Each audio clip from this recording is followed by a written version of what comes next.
Hello my name is Kshitij Srivastava and this is my video vlog. So आज इस video vlog में मैं एक और कमेंट का जवाब देने जा रहा हूं जो कि लिखा है प्रतीक निकाम ने। इन्होंने पूछा है कि what preparation is required for assistant direction. So अच्छा सवाल है। बहुत सारे वीडियोस मैंने असिस्टेंट डायरेक्शन में बनाए हैं और इस बारे में काफ़ी कुछ बताया भी है। मैं फिर से रिपीट करता हूं, तो मैंने स्पेसिफिकली कोई ऐसा वीडियो नहीं बनाया है जिसमें मैंने प्रिपरेशन बताई हो कि असिस्टेंट डायरेक्टर बनने से पहले आप क्या तरीके, मतलब अपने शहर में, जिस शहर में आप रह रहे हैं वहाँ से आप क्या तैयारियां कर सकते हैं असिस्टेंट डायरेक्टर बनने के लिए। और बहुत सारे लोगों से मेरी फ़ोन पे बात हुई है तो उनको मैंने पर्सनली सजेस्ट किया है, पर अभी तक शायद कोई वीडियो नहीं बनाया है इसके ऊपर। तो let's make a video on this. So मेरे ख्याल से प्रिपरेशन जो करनी है असिस्टेंट डायरेक्टर बनने के लिए वो थोड़ी सी एक्सटेंसिव है। एक्सटेंसिव इसलिए क्योंकि कंपटीशन बहुत ज़्यादा है। वहाँ पे जितने लोग, जिनके कॉन्टैक्ट्स हैं बहुत ज़्यादा लोगों के, तो उनको बहुत आसानी से असिस्टेंट डायरेक्टर का काम मिल जाता है। और आपके लिए थोड़ा सा मुश्किल होगा क्योंकि आपके कॉन्टैक्ट्स नहीं होंगे।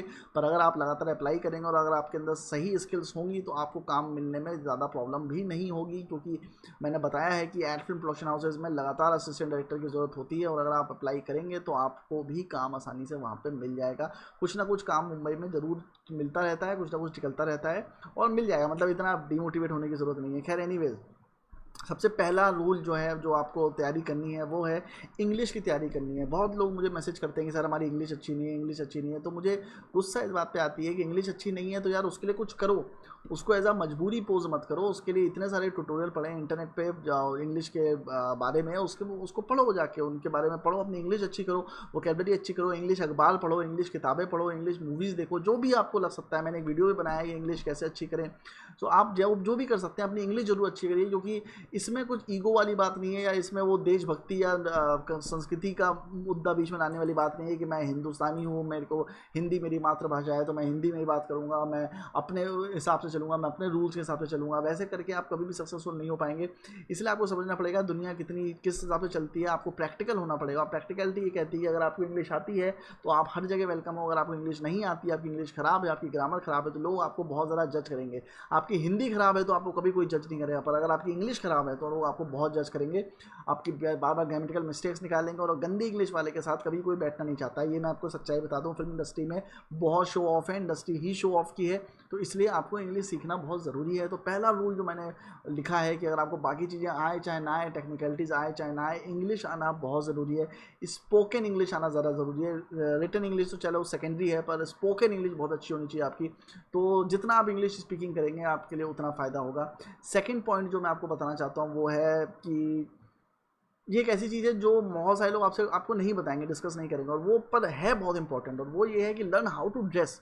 कपड़े कैसे अच्छे पहने आप। कई लोग होते हैं जो कपड़ों पे अपने ध्यान नहीं देते हैं कि यार कुछ भी उचकट्टा कपड़े पहन के चले जाते हैं, दाढ़ी लंबी टेढ़ी मेढ़ी दाढ़ी करके चले जाते हैं, बाल टेढ़े मेढ़े होते हैं, कटिंग नहीं कराते हैं, चले जाते हैं, नेल्स बड़े होते हैं, जूते फटे हुए पहने होते हैं, घड़ी पहने होते हैं। तो घड़ी अच्छी पहनिए, जूते अच्छे पहनिए, कपड़े अच्छे पहनिए, भले ही 4 जीन्स रखिए पर अच्छी कंपनी की जीन्स रखिए और उनको अच्छे से धोइए। मतलब अपने कपड़े जिस दिन आप यूज़ करते हैं उसके अगले दिन जाके घर पे उनको धोइए और अगले दिन साफ़ कपड़े पहनिए। तो ये बहुत ज़रूरी है। और इसके अलावा सेंट, पाउडर, डिओड्रेंट और जेल वेल का इस्तेमाल करना भी ज़रूरी है, क्योंकि जितना आपके पास से अच्छी खुशबू आएगी लोग उतना आपको पसंद करेंगे। इसलिए सेंट और डिओड्रेंट हमेशा अच्छी कंपनी का खरीदो, अपने पास रखो। अगर आप ये चीज़ नहीं करते हो और या जिस भी होम टाउन में आप रहते हो, आप अभी से इस चीज़ की प्रैक्टिस करना शुरू कर दो कि सुबह नहाने के बाद सेंट लगाना है, दिन में सेंट लगाना है, पसीना निकलता है तो सेंट लगाना है। डिओड्रेंट भी लगाओ, सेंट भी लगाओ, पाउडर भी लगाओ और मेकअप भी करो। फेयर एंड हैंडसम की क्रीम आती है, जो भी क्रीम आती है, मॉइस्चराइजर आता है, मॉइस्चराइजर लगाओ। इन सब चीज़ों को समझो, क्योंकि अगर आप देखने में अच्छे लगते हो, आपकी पर्सनैलिटी अच्छी लगती है तो लोग आपको पसंद करेंगे। आदमी पर्सनैलिटी को लाइक करता है। कई बार बड़े शैबिली ड्रेस लोग आते हैं जिनके पास से बदबू आ रही होती है पसीने की, तो उनको कभी कोई पसंद नहीं करता, उनको काम भी नहीं मिलता है। तो इस तरह की गरीबी वाले हालात मत दिखाओ दूसरों को, अच्छे हालात दिखाओ कि आप बहुत ही तमीज़ से रहते हो, बहुत अच्छी तरीके से रहते हो, तो लोग आपको पसंद करते हैं। आपकी प्लीजिंग पर्सनैलिटी है, आपके पास अच्छी स्मेल आ रही है, then people will give you the job. So ये भी एक चीज़ है जो साइकोलॉजिकली हेल्प करती है आपको जॉब अटेन करने में। तो इन सब चीज़ों पर पहले से ध्यान दो, क्योंकि ये हैबिट फॉर्मिंग चीज़ें हैं। आप 2 महीने अपने कपड़े तमीज़ से रखोगे, आप 2 महीने कपड़े प्रेस करके रखोगे और सेंट डिओड्रेंट का इस्तेमाल करोगे। ये चीज़ भी मुझे बहुत बाद में समझ में आई थी। मैं 1500-1500 रुपये और 2-2 हज़ार रुपये के अच्छे वाले सेंट खरीद के लाता था और डिओड्रेंट के डब्बे खरीद के लाता था। मैं बहुत डिओड्रेंट और ये सब यूज़ करता था। बाद में मेरा पहले 3-4 साल मैंने तो बहुत गंदी तरीके से रहा, मैं कभी ये सब चीज़ें यूज़ नहीं करता था, मुझे ये सब शो ऑफ लगता था। पर बाद में मुझे पता चला शो ऑफ की ही दुनिया है, तो मैंने इनको बहुत यूज़ किया और मुझे बहुत फ़ायदा भी हुआ उससे, क्योंकि लोग आपके साथ बैठना चाहते हैं, लोग आपको पसंद करते हैं अगर आप ये सब चीज़ें करते हो तो। इसके अलावा तीसरा जो रूल है जो मैं आपको बताना चाहता हूँ, तीसरी प्रिपरेशन है जो आपको करनी चाहिए, वो मुझे लगता है कि आपको एटलीस्ट 10 किताबें फिल्म मेकिंग में पढ़नी चाहिए। वो फ़र्क नहीं पड़ता है कि आपने कौन सी किताबें पढ़ी हैं। अब ये मैं भी आपको एक मैनिपुलेशन टेक्निक बता रहा हूँ कि जब आपसे कोई वहाँ पे बात करेगा तो आपसे पूछेगा कि आप किताबें पढ़ते हो, तो आप कहोगे, तो आप ये नहीं बोल सकते नहीं नहीं मुझे किताबों में इंटरेस्ट नहीं है, otherwise it gives a very wrong impression. So आप बोलोगे कि हाँ मैं किताबें पढ़ता हूँ, तो वो ये हमेशा ये पूछेगा ये लास्ट किताब कौन सी पढ़ी थी या फेवरेट किताब कौन सी है। तो ये जो 10 किताबें हैं वहाँ पे काम आएगी। तो जब ये 10 किताबें आप खत्म कर लोगे, वो पूछेगा लास्ट किताब कौन सी पढ़ी, तो इनमें से किताब का नाम ले देना। या फिर ये पूछता है कि फेवरेट बुक कौन सी, तो इनमें से अगेन इस किताब का नाम ले देना। वो पूछेगा क्या अच्छा लगा उसमें, तो आप डिस्क्राइब भी कर सकते हो क्योंकि आपने वो किताबें पढ़ी। तो ज़्यादा किताबें पढ़ने की जरूरत नहीं है, 5 से 10 किताबें अगर आप सिर्फ नॉर्मली सिर्फ 5 से 10 किताबें पढ़ लेते हो, which is not a big task, तो भी आपके लिए बहुत हेल्पफुल होगा, क्योंकि इस तरीके के सवाल वहाँ पे पूछे जाते हैं और नॉर्मली हर कोई पूछता है। तो किताबों से आपका एक इंटेलेक्चुअल लेवल पता चलता है और ये पता चलता है कि आप कितना सीरियस हो उस पर्टिकुलर आर्ट को लेके, उस पर्टिकुलर प्रोफेशन को लेके, उस पर्टिकुलर जॉब को लेके। तो किताबें पढ़ो, ज़्यादा पढ़ने की जरूरत नहीं है, 10 किताबें पढ़ोगे that is more than enough. समझ में आए चाहे ना आए, बस कुछ पॉइंटर्स नोट कर लो तो भी बहुत अच्छा है। अगर इतना भी आपसे नहीं होता है तो मैं आपको सजेस्ट करूँगा कि इन किताबों की कोई भी 10 किताबें चूज़ करो, फिल्म मेकिंग की या कोई भी, उनकी समरी एटलीस्ट नेट पे जाके पढ़ लो ताकि आपको किताबों का बेसिक सार समझ में आ जाए। अगर कोई पूछता है तो उस किताब का नाम ले सकते हो, उसके बारे में कुछ पॉइंटर्स बता सकते हो, क्योंकि हर कोई ये नहीं एक्सपेक्ट करता कि आपने किताब रट ली होगी। अगर आप कुछ पॉइंटर्स भी उनके बता दोगे तो उनको पता लगेगा कि आपने किताब पढ़ी है। तो मेरा एक दोस्त था जो लड़कियां बताता था, ये बोल के कि मैं किताब पढ़ता हूँ, जो किताब पढ़ता था मैं, और वो मुझसे पूछता था, मैं उसे समरी बताता था उस किताब की, और वो लड़कियों को ब्रैक करता था कि उसने एक किताब पढ़ी, उस किताब में ऐसा होता है, उस किताब में वैसा होता है, और लड़कियाँ उससे इंप्रेस हो जाती थी। सो कहने का मतलब ये है कि आप किताबें पढ़िए, नहीं पढ़ सकते हैं, अगर बिल्कुल लगता है नहीं पढ़ सकते, पहले तो मैं कहूँगा कि बिल्कुल भी अपने दिमाग में ये चीज़ मत लेके आइए कि आप किताब नहीं पढ़ सकते हैं। किताब आपको पढ़ना ज़रूरी है, पर अगर आपको लगता है कि आप किताब नहीं पढ़ सकते हैं तो एटलीस्ट समरी तो इंटरनेट से निकाल के उसकी पढ़ लीजिए, और ऐसी 10 किताबें चूज़ करिए जिसकी एटलीस्ट 5-5 वेबसाइट्स में अलग अलग समरी और रिव्यूज़ पढ़ लीजिए, ताकि आपको आइडिया हो जाए उस किताब में क्या लिखा है, ताकि जब आप मुंबई जाएँ तो एटलीस्ट जब वो किताब के बारे में कोई सवाल हो तो आप ब्लैंक ना रहें। चौथा प्रिपरेशन का रूल ये है कि आप IMDb की जो 250 फिल्म्स हैं, जो कि सबसे पॉपुलर फिल्म्स हैं, उनका कलेक्शन ख़त्म कर दीजिए। जितनी पिक्चरें आप देखेंगे उतना आपको फ़ायदा होगा। अगेन आपसे ये सवाल भी पूछा जाएगा कि आपकी फेवरेट फिल्म कौन सी है। जब आप बताओगे आपकी फेवरेट फिल्म कौन सी है तो उससे पूछा जाएगा उस पिक्चर में क्या अच्छा लगा, तो आपको उसके बारे में पता होना चाहिए। तो इस तरह के बहुत सारे सवाल पूछे जाते हैं, कौन सा डायरेक्टर अच्छा लगता है, कौन सा एक्टर अच्छा लगता है, कौन सी फिल्म अच्छी लगती है। तो अगर आपने IMDb की 250 पिक्चरें देखी हैं जो कि क्रिटिकली एक्लेम्ड भी हैं और कमर्शियली सक्सेसफुल भी हैं, दोनों ऐसी पिक्चरें हैं। IMDb 250 जो लिस्ट है उसकी सबसे अच्छी बात यह है कि वो यूज़र जनरेटेड लिस्ट है, वो किसी क्रिटिक ने बैठ के नहीं बनाई है या किसी वेबसाइट के एडिटर ने बैठ के नहीं बनाई है, वो ऑडियंस के वोट के बेस के ऊपर है, जिसकी वजह से वो लिस्ट बहुत ही कमर्शियली वायबल भी है और इंटरेस्टिंग है। इसलिए मैं आपको सजेस्ट करूंगा कि IMDb की 250 की जो लिस्ट है वो आप खत्म कर दें। बेस्ट फिल्म्स की जो लिस्ट है, टॉप 250 फिल्म्स की जो लिस्ट है, उसको खत्म कर दें, तो आपको हेल्प मिलेगी मुंबई जाने में। आपको ज़्यादा तो पिक्चरें नहीं देखनी है, सिर्फ वो 250 पिक्चर देखनी है। अगर सिर्फ वही देख लेते हो तो भी आप वहाँ पर किसी भी सवाल का जवाब दे सकते हो। आपको डायरेक्टर्स के बारे में पता होगा, फिल्म के बारे में पता होगा, और वो सारी फिल्में जो कि पॉपुलर है उनके बारे में आपको पता है। इसके अलावा पांचवा जो रूल या प्रिपरेशन मैं आपको बताना चाहता हूँ वो ये है कि आप अपना स्टेमिना डेवलप करिए। अगर आप मुंबई 2 महीने 3 महीने बाद जाने वाले हैं तो सुबह और शाम रनिंग शुरू कर दीजिए, क्योंकि मुंबई में जाके आपको बहुत भागना पड़ेगा। वहाँ पे जाके आपकी सांस नहीं फूल सकती। ऐसा नहीं हो कि धूप लग रही है तो आप गर्मी में खड़े नहीं हो पा रहे हो और थकान लग रही है, आपको दिन में थकान लग रही है, फिर घर वापस आ जा रहे हो। नहीं, आपको 12-12 घंटे जब शूट पे होगी तो काम करना पड़ेगा, वरना स्ट्रगल भी जब आप कर रहे होगे तो 25 प्रोडक्शन हाउसेज जाना होगा तो वहाँ पर थकान लगती है। तो इसलिए अभी से रनिंग शुरू कर दो, सुबह शाम रनिंग शुरू करो, जिसकी वजह से आपके फेफड़े जो हैं वो थोड़े से पावरफुल हो जाएंगे और आपकी बॉडी जो है वो सही हो जाएगी, लीन हो जाएगी आपकी। सो इसलिए सुबह और शाम मेरा ये सजेशन है कि सुबह जल्दी उठो और रनिंग शुरू करो, शाम को 5-6 बजे के आसपास फिर से रनिंग करो। 2 टाइम अगर आप रनिंग करते हो, 3 महीने तक अगर आप ये फॉलो करते हो रूटीन, तो उसके बाद मुंबई जाने के बाद आपको कभी भी सांस की बीमारी नहीं होगी, थकान नहीं लगेगी, इचिंग की प्रॉब्लम नहीं होगी। मुंबई में गर्मी पड़ती है और वेदर बहुत तेज़ी से चेंज होता है। दूसरा, वहाँ पे चूँकि समंदर है जिसकी वजह से कई बार उमस हो जाती है, जिसकी वजह से बॉडी में चेंजेस होते हैं। जो यूपी के लोग हैं उनके अक्सर बाल भी झड़ने लगते हैं वहाँ पे, क्योंकि वो एक्लेमेटाइज नहीं हो पाते उस एटमॉस्फेयर से। तो बहुत सारे बॉडी में चेंजेस होते हैं। जब मैं भी गया था तो मेरी बॉडी में भी चेंजेस हो रहे थे, क्योंकि मैंने अपनी पूरी लाइफ नॉर्थ इंडिया में बिताई है। जब मैं वहाँ पे गया तो वहाँ पे ठंड तो पड़ती नहीं है, अलग एटमॉस्फेयर होता है, तो वहाँ पे बॉडी को एक्लेमेटाइज करने में टाइम लगता है। इसलिए अपना स्टैमिना डेवलप करो, जितना स्टैमिना डेवलप करोगे उतना हेल्प मिलेगी। और अगर आप ज़्यादा स्टैमिना है तो आप ज़्यादा काम करोगे, अगर आप ज़्यादा काम करोगे तो ज़्यादा लोग उस चीज़ को नोटिस करेंगे और आप ज़्यादा सक्सेसफुल हो जाओगे। सो स्टैमिना डेवलप करो। इसके अलावा छठा पॉइंट जो मैं आपको बताना चाहता हूँ प्रिपरेशन का, वो ये है कि एटलीस्ट अपनी 5 शॉर्ट फिल्म्स बना के वहाँ पे जाओ। जब मैं मुंबई गया था तो मैंने 1-2 शॉर्ट फिल्म ही बनाई थी। कई लोगों ने मुझसे पूछा भी कि कोई शॉर्ट फिल्म बनाई है, तो मैंने उन्हें वो शॉर्ट फिल्म दिखा दी थी। आज मेरे पास वो है नहीं, क्योंकि उस टाइम पे यूट्यूब में मैंने वो सब सेव नहीं करी थी।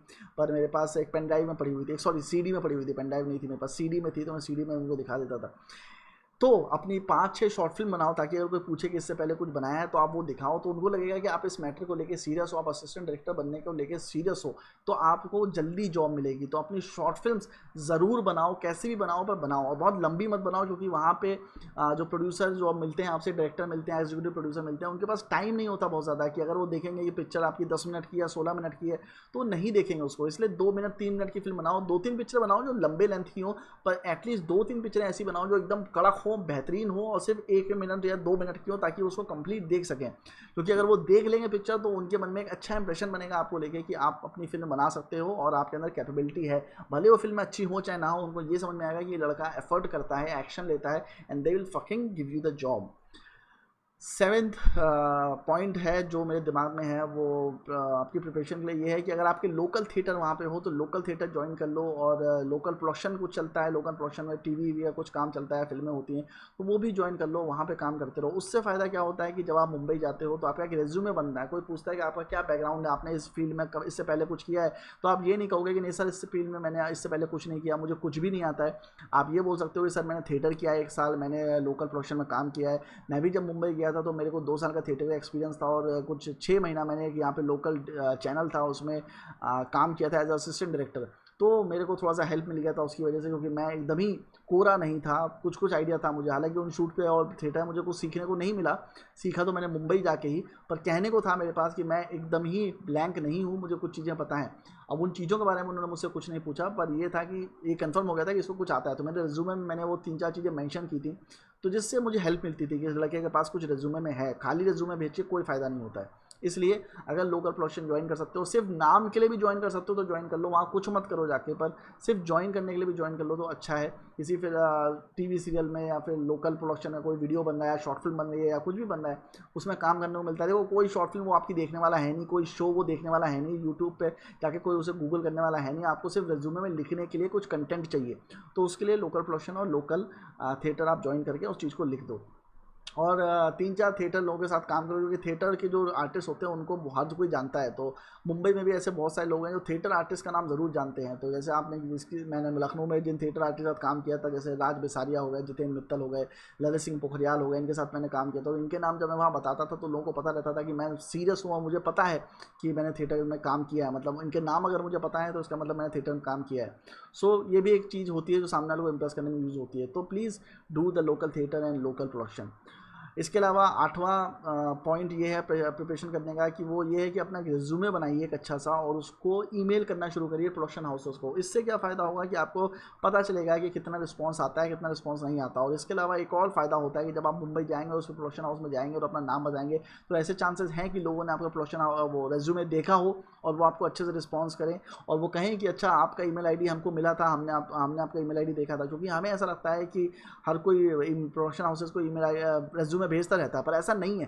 ज़्यादातर लोग जो अपना रिज्यूमे भेजते हैं वो यशराज, धर्मा, एक्सेल, इन्हीं कंपनी में भेजते रहते हैं, छोटे मोटे प्रोडक्शन हाउसेज में नहीं भेजते हैं। तो इसलिए बड़े प्रोडक्शन हाउसेज को छोड़ के छोटे प्रोडक्शन हाउसेज में भी अपना रिज्यूमे भेजिए, क्योंकि वहाँ पे जॉब मिलना ज़्यादा आसान होता है और ज़्यादा इज्जत भी मिलती है, और कभी कभार पैसा भी अच्छा मिलता है वहाँ पर। 9वां पॉइंट ये है कि आप एक लिस्ट बनाइए एरिया वाइज प्रोडक्शन हाउसेस की, कि किस किस एरिया में कौन कौन से प्रोडक्शन हाउसेस हैं।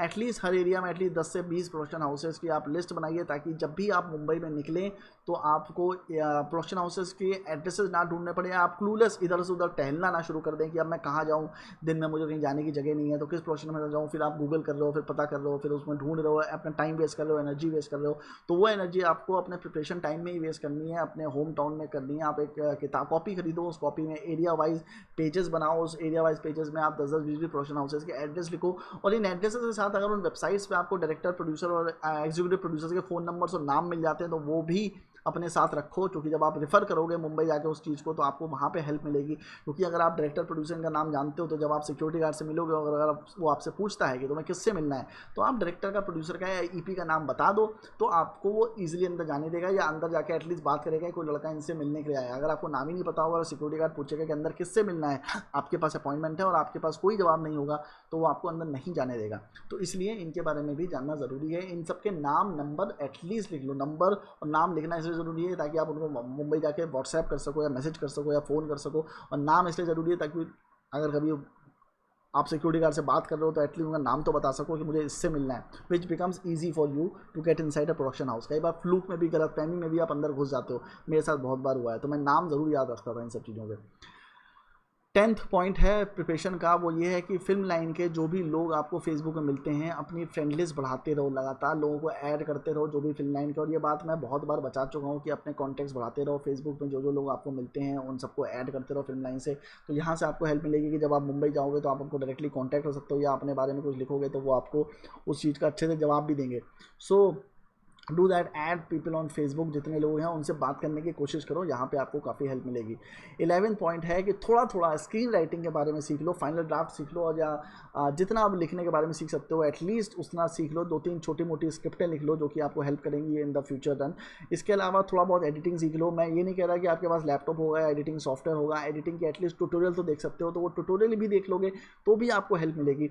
इसलिए वो बस देख लो, बस आपको आइडिया होना चाहिए कि उसका यूज़र इंटरफेस वर्क कैसे करता है, बस उतना ही जानना है आपको एडिट नहीं करना है, बेसिकली सिर्फ यूज़र इंटरफेस जानना है कि अच्छा एडिटिंग ऐसे होती है, एडोब प्रीमियर प्रो में ऐसे होती है, एफसीपी में ऐसे होती है, तो बस उतना ही जानना है। अगर आप उतना भी जान जाओगे तो आपके लिए बहुत है। इसके अलावा आपको पीपीटी और एक्सेल शीट बनाना आना चाहिए, क्योंकि हर एडी को ये 2 चीज़ें आनी चाहिए, क्योंकि इस पर ही बहुत ज़्यादा काम होता है। जितनी भी पिच मीटिंग्स होती हैं उसमें पीपीटी का इस्तेमाल होता है, और जितनी भी शेड्यूल्स बनते हैं उसमें एक्सेल शीट का इस्तेमाल होता है। तो ये 4 चीज़ें आपको बेसिक्स अगर पता है तो भी आप सक्सेसफुल हो जाओगे। इनके बेसिक्स समझ लो, ठीक है। इसके ट्यूटोरियल नेट पे बहुत सारे पड़े हुए हैं, तो उनको देख लो, आपको हेल्प मिलेगी। और इसके अलावा इंटरनेट पे बहुत सारे स्क्रीन पे पढ़े हैं। अगर आप 20, 30, 40, 50, 100 स्क्रीन पे, जितने ज़्यादा स्क्रीन पे पढ़ सकते हो पढ़ के जाओ। उसके पीछे 2 कारण हैं। पहला ये है कि आपको स्क्रीन प्ले समझ में आएगा, आप उसको समझ पाओगे, उसको अंडरस्टैंड कर पाओगे कि स्क्रीन पे कैसे होता है, उसके पॉइंटर समझ पाओगे और किस तरह से लिखा जाता है वो समझ में आएगा। इसके अलावा जब आप 100 स्क्रीन पे पढ़ लेते हो तो आपकी स्पीड स्क्रीन प्ले को पढ़ने की बढ़ जाती है। तो मुंबई में कई बार ऐसा होगा कि आपको अपॉर्चुनिटी मिलेगी किसी प्रोडक्शन हाउस में काम करने की, तो वो आपको स्क्रिप्ट देंगे पढ़ने के लिए और आपकी ओपिनियन पूछेंगे just to test you out. तो जब आप वो स्क्रिप्ट पढ़ोगे तो आप अपनी ओपिनियन बताओगे उनको, और अगर आपने वो स्क्रिप्ट जैसे उन्होंने आपको दी और आपने 15 मिनट में पूरी स्क्रिप्ट खत्म कर दी या आधे घंटे पूरी स्क्रिप्ट खत्म कर दी, then they will be very impressed कि आपने इतनी जल्दी पूरी स्क्रिप्ट खत्म कर दी। So then they will ask you कि what do you think about it, and then क्योंकि आपने इतनी स्क्रिप्टें पढ़ी हैं तो आपको आइडिया है कि स्क्रिप्ट में क्या अच्छा होता है क्या बुरा होता है, तो आप तुरंत उनको बताओगे, and that is how you will Impress them. मेरा एक दोस्त है जो बहुत स्क्रिप्टें पढ़ता है, तो प्रोडक्शन हाउसेज में अक्सर उसको इसलिए बुलाया जाता है क्योंकि जब वो किसी को इंप्रेस करना होता है तो उसको स्क्रिप्ट देते हैं, वो पढ़ता है, उसमें पॉइंटर्स बताता है, and they get Impress because he tells them those things that he really genuinely feels are wrong with that script, या genuinely feels that is good with that script. So script reading is very necessary, क्योंकि जिस field में आप जा रहे हैं वहाँ पे स्क्रिप्ट राइटिंग का बहुत काम है, तो उस बारे में आपके लिए जानना बहुत ज़रूरी है। 13th पॉइंट ये है कि मुंबई में जाने के बाद एटलीस्ट 2 महीने आप अपने फिक्स करो मुंबई को समझने के लिए, क्योंकि बहुत सारे लोग ऐसे हैं जो मुंबई को समझते नहीं हैं और मुंबई में जाके सीधे काम ढूंढने लगते हैं। मुंबई में जाके एटलीस्ट 2 महीना, चलो छोड़ो 2 हफ्ता, सिर्फ बस में ट्रैवल करो, ट्रेन में ट्रैवल करो, कोलाबा से लेके बोरीवली तक जितना ट्रैवल कर सकते हो। ऐसे फर्जी ट्रैवल करना है फर्जी ट्रैवल करो, पर मुंबई को समझने की कोशिश करो। ऑटो वालों को समझो, बस की रूट समझो, ट्रेन की रूट समझो। सिर्फ मुंबई को समझने में हफ्ता 2 हफ्ता या 2 महीना लगाओ। जितना अगर आप मुंबई को समझोगे, मुंबई में घूमोगे, अच्छे से समझोगे, एक एक जगह देखोगे, तो आपको मुंबई से कभी डर नहीं लगेगा। इसलिए मुंबई की मार्केट देखना जरूरी है। अंधेरी स्टेशन को उतरो, अंधेरी स्टेशन में जाकर वड़ा पाव खाओ, लोगों को समझो, देखो कौन कौन सी मार्केट है वहाँ पे। मलाड स्टेशन में उतरो, बोरीवली स्टेशन में उतरो, चर्च गेट जाओ, चर्च गेट घूमो। तो 2 हफ्ता सिर्फ घूमने में लगाओ। जितना आप घूमोगे मुंबई, तो आपको मुंबई से कभी डर नहीं लगेगा। आपको मुंबई बहुत अच्छी जगह, खूबसूरत जगह लगेगा, क्योंकि बहुत सारे ऐसे लोग होते हैं जो मुंबई से घबरा जाते हैं, क्योंकि मुंबई बहुत बड़ा है और बहुत लोग हैं वहाँ पे। हर जगह लोग दिखते हैं और 24 घंटा दिखते हैं। ऐसा नहीं है कि रात को 2 बजे जाओगे तो खाली रोड दिखेंगे, रात को 2 बजे भी रोडें भरी रहती हैं वहाँ पे। इसलिए जब आप मुंबई जाओ तो आप मुंबई को एक्सप्लोर करो, एटलीस्ट 2 हफ्ता तो एक्सप्लोर करो। 14वां पॉइंट मेरा ये है कि आप एटलीस्ट 2 लाख रुपए बचा के वहाँ पे जाओ, क्योंकि अगेन ब्रोकरेज बहुत पड़ता है वहाँ पे, डिपॉजिट बहुत पड़ता है। अगर आप बहुत अय्याश किस्म के आदमी हो तो 2 लाख रुपए तो एटलीस्ट वहाँ पे बचा के जाओ, ताकि आप अच्छे घर में रह सको, 1 BHK या 1 रूम किचन में आप आराम से रह सको। 1 रूम किचन का जो डिपॉजिट है वो करीब करीब 30,000 से 40,000 50,000 के आसपास आता है, और रेंट जो है वो 10,000 से 12,000 के बीच में आता है। जो ब्रोकरेज होता है वो 2 महीने का या 1 महीने का, डिपेंडिंग ऑन आप कैसे नेगोशिएट करते हो उसके ऊपर लेते हैं। तो ब्रोकरेज जैसे आपका पेपर साइन होगा वैसे ही आपसे 10,000 20,000 रुपये जो भी है वो लिए जाएंगे, तो इसमें ही आपके 50,000 70 80,000 रुपये खर्च हो जाएंगे। उसके बाद जो सामान गद्दा वद्दा गैस वैस सिलेंडर और राशन वाशन लाना होगा उसमें आपके थोड़े पैसे जाएंगे, तो वो भी एक एडिशनल खर्चा है। तो उसमें आपके लाख से 1,20,000 रुपये तक चले जाते हैं। उसके बाद आपको खर्चा अपना फिर महीना 2 महीना ऐसे निकालना पड़ता है काम ढूंढते हुए, तो वो खर्चा आपको निकालना पड़ता है। तो एटलीस्ट 2 लाख रुपये आप बोरो कर सकते हो, घर वालों से उधार ले सकते हो, कैसे कर सकते हो, या जॉब कर रहे हो तो वहाँ से इकट्ठा करो, पर कुछ पैसा इकट्ठा करके ले आना, मुंह उठा के मत चले आना। बहुत लोग जो कहानियाँ बताते हैं ना कि मैं 10 रुपये लेके मुंबई पहुँच गया, 50 रुपये लेके मुंबई पहुँच गया, भाई वो 1950s में गए थे या 1990s में गए थे, 80s में गए थे, जब उस पैसे की भी कीमत हुआ करती थी। आज अगर इतना पैसा लेके जाओगे तो नहीं हो पाएगा। शाहरुख खान की कहानी नहीं है कि अब मैं 10,000 रुपये लेके मुंबई गया था। अब 10,000 रुपये 1990 में बहुत बड़ा अमाउंट होता था। 10,000 रुपये में तुम पूरा 1 साल निकाल दोगे। सो कहने का मतलब ये है कि पैसा लेके जाइए, मिथिकल स्टोरीज में बिल्कुल बिलीव मत करिए। अपने जेब में अगर आपके पैसा है तो आप इजीली स्ट्रगल कर पाओगे और इजीली आपको काम भी मिलेगा। विश्वास मानिए, पैसा पैसे को खींचता है। अगर आप बिल्कुल भी टेंशन वाले मोड में नहीं है और आपको पैसे का टेंशन नहीं है तो आप वहाँ पे ज़्यादा काम कर पाओगे। अगर आपको हर वक्त पैसे का टेंशन है तो आप इधर उधर काम ढूंढोगे और पूरे टाइम परेशान रहोगे कि मेरा पैसा नहीं है, मैं खाना कहाँ खाऊँ, मैं कैसे करूँ। क्योंकि मुंबई में जब आप जाओगे और आप दिन भर इधर से उधर भागोगे, प्रोडक्शन हाउसेज में भागोगे, तो कई बार आपको अपने पैसे से खाना पड़ेगा बाहर, और उसमें काफ़ी पैसा जाता है, काफ़ी पैसा खर्च होता है। फिर अगेन आप ट्रैवल करोगे, कई बार मन नहीं करेगा बस में बैठने का, ट्रेन में बैठने का, तो आप ऑटो से चलोगे तो वहाँ भी पैसे खर्च होते हैं, काफ़ी पैसे खर्च होते हैं। तो इसलिए थोड़ा सा पैसा बचा के ले जाओगे तो बहुत ही एडवाइजेबल है। तो इसलिए सेविंग्स करना शुरू कर दो, जितना सेविंग्स करोगे उतना अच्छा है। सो ये मेरे कुछ पॉइंटर्स थे, 14 पॉइंटर्स थे जो मुझे लगता है कि आपको हेल्प करेंगे प्रिपरेशन करने में असिस्टेंट डायरेक्शन की। अगर ये सारी प्रिपरेशन आपने कर ली तो मैं आपको कन्फर्म बताता हूँ कि आपको मुंबई में कभी कोई प्रॉब्लम नहीं होगी और बहुत ईजिली आपको काम वहाँ पे मिल जाएगा और आप सक्सेसफुल हो जाओगे। सो काफ़ी लंबा व्लॉग बन गया। अभी मिलते हैं जल्दी नेक्स्ट व्लॉग में। अगर आपके कोई सवाल हैं तो कमेंट बॉक्स में पूछिए, और कोई नहीं सवाल है तो भी कमेंट बॉक्स में पूछिए। अगर आपको कोई व्लॉग अच्छा लगा या नहीं लगा वो भी कमेंट बॉक्स में मुझे बताइए। और इसके अलावा मेरा चैनल लाइक करिए, शेयर करिए और सब्सक्राइब करिए, और जल्दी मिलते हैं नेक्स्ट व्लॉग में। Bye bye.